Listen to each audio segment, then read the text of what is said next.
Hey guys, welcome back. Got to show you something really cool here. You guys ready? Follow me.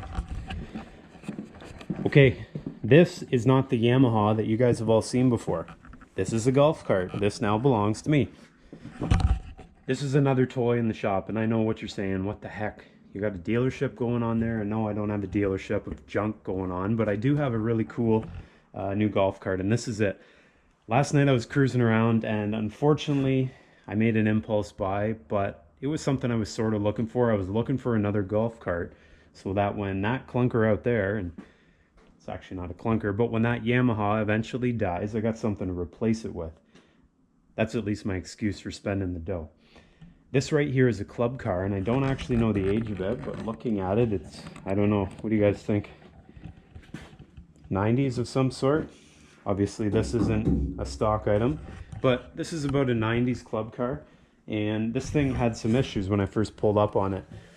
As you can tell, we're dead flat there, pretty well flat there, and the other thing is the battery is completely dead as well. This thing was sitting out in the field when I pulled up to it. The owner said, "Oh yeah, it runs great, come on up, take a ride." Well, I got up there and I don't know what ride she's talking about, but this thing definitely wasn't moving under its own power. Anyways, after a hernia later, I got it pushed up into the back of the Tacoma, and that's a whole nother story. But got it up into the truck, and here it sits. So I wanted to take some time and show you exactly what it looks like from the first day it got here. This rolled in late last night. So this is essentially how it was sitting out in the field. The only thing I've done is I started putting it on the charger. So you see the battery charger there. So let's do this. I'm gonna open it up, you guys can have a look. But just having a first glance at it, you'll notice, you know, it's got some grime on it and some cedar leaves and all that sort of stuff. You know, some odds and ends parts here. But for the most part, with the exception of, you know, seat there and a crack here and a crack there, it looks okay. So let's have a look under the hood. This thing folds up just like so, and the seat is actually removable. But anyways, this glance here is basically the first glance I had, and my big concern was whether this thing's been doctored. You guys all know what happens when you're 16 or 17 years old and you get your hand on a golf cart. You like to jack it up by 6 or 8 inches, put ATV tires on, and screw up the engine. So I want to make sure that this thing was pretty fresh, because at the end of the day, I know what I'm like when I was a teenager, and I definitely was not a good mechanic. So having a look here, it's pretty clean. There's not a lot going on, so that was a plus for me. The other thing I needed to make sure of was that it would turn over. Now, I don't need a non-running engine to rebuild this winter. I want something that I can sort of polish up a bit, you know, inflate the tires and get her out running in the spring. So, story goes like this. Pulled up, owner originally said it'd run. Yeah, definitely not gonna run. So, under its own power anyways. So I hooked up a battery that I had, thinking that that battery was fully charged and would boost it and we'd be off to the races. Well, it still didn't make it turn over. So then I thought, well, this is kind of troubling, because I thought my battery was good. So one last thing. Oh, toad right there.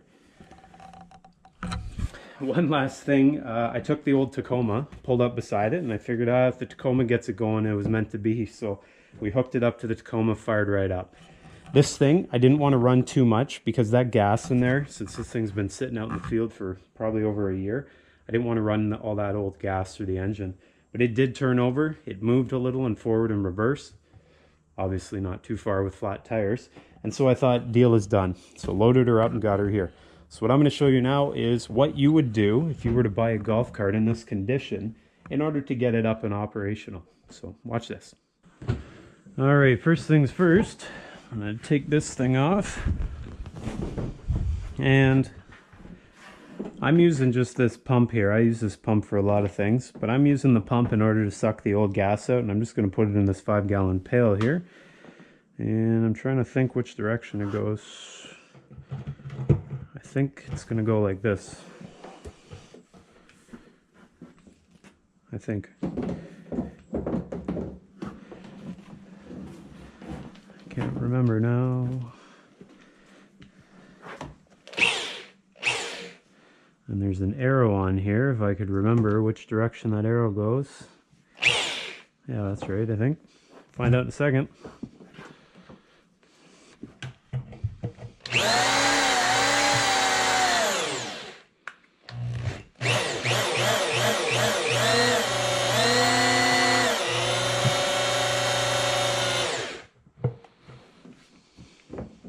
Guess it would help if that was actually in the gas.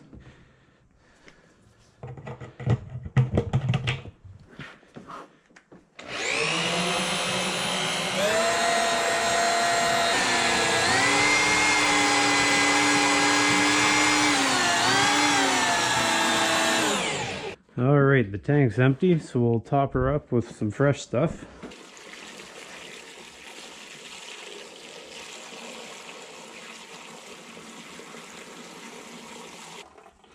Okay, well, that's that. A little tip for you guys. I don't know if you, just looking for, I got something in my pocket here. Maybe I don't.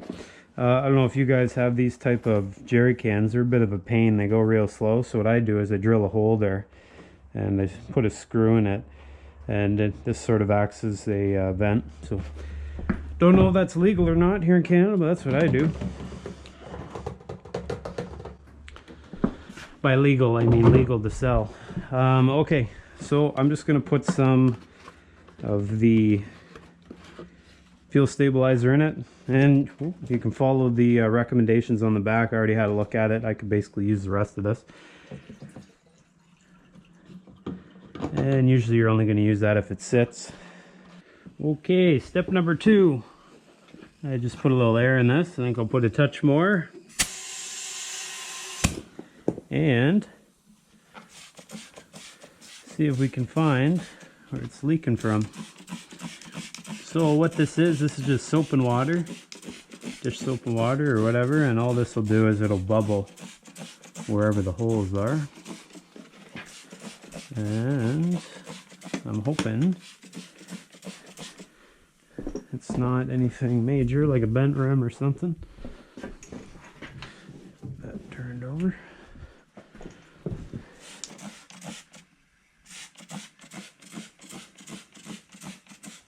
And the culprit, you guys see down in there? So it's leaking at the rim there.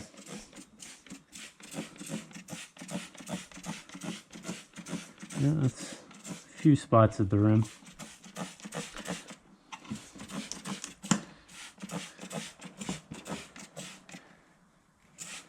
All on that inside rim. Okay, so let's do this.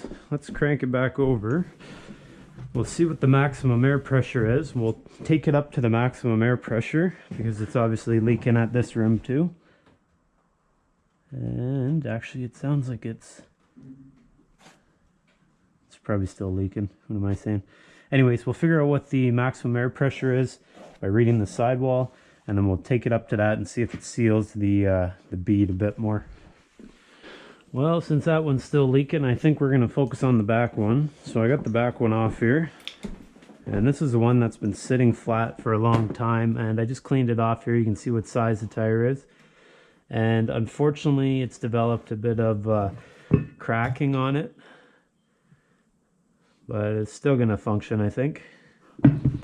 Anyways, it did come right off the bead here, which is a bit of a pain.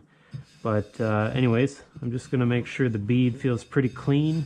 I think the bead on that front tire needs to be cleaned a bit.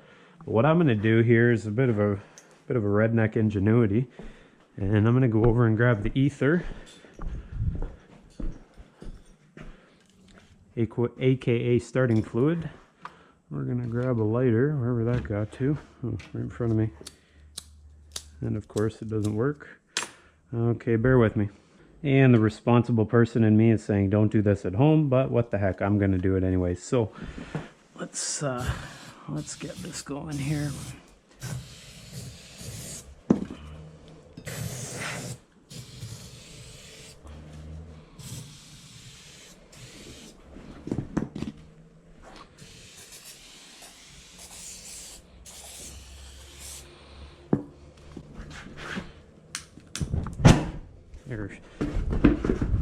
Get off of there.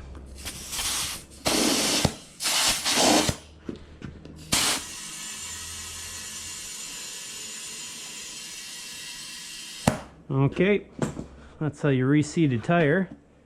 And let's hope it's not leaking. I think it's pretty good. I almost grabbed the ether again. Where the heck did my spray bottle go?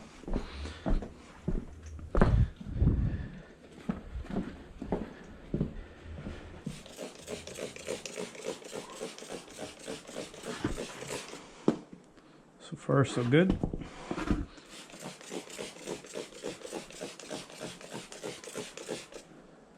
Looking good. Okay, let's see what PSI we got. Alright guys, if you haven't noticed already, I'm sort of a backyard mechanic. I'm definitely no skilled mechanic, or at least not good enough to head down to the dealership. But one thing I do know is when you're putting on the lug nuts, you'll notice there's a bit of a, I don't know what you call that, a profile on this side. So it sort of arcs downwards. That goes inwards towards the center of the vehicle. Okay? And get on there. Whether you should use the impact gun or not is up to you, but I like to use it just because I sound professional. Okay, and how tight? Well, as tight as you want. Oops. And make sure you put it in forward, of course. And I hand thread it on there first because I'm sure this thing would love to just strip those threads right off.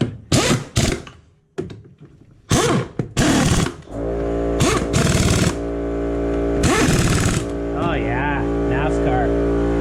Okay. And one last thing before this thing gets its maiden voyage, you really can't forget this. I just loosened off this and this, so 2 hose clamps there, just so I can get the air box off. Reason being is, especially here in the cold country up in Canada, this is where mice and all kinds of critters like to live. So this one looks pretty clean, but for me, taking it off, have a look, hooking up the air compressor and just giving her a shot.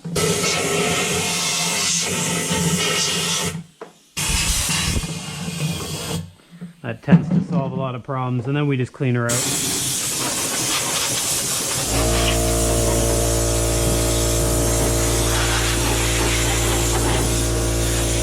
Well guys, that's going to do it here today. Hopefully you guys all come along as I get this thing outside and hopefully put some laps on out in the yard. But anyways, this was a solid find. This is like Christmas in August for me. So getting this thing up and running, hopefully there's no other issues. Because if there's not, this was like find of the century. Anyways, hopefully you guys enjoyed, and if you didn't, well, hopefully you enjoy next time.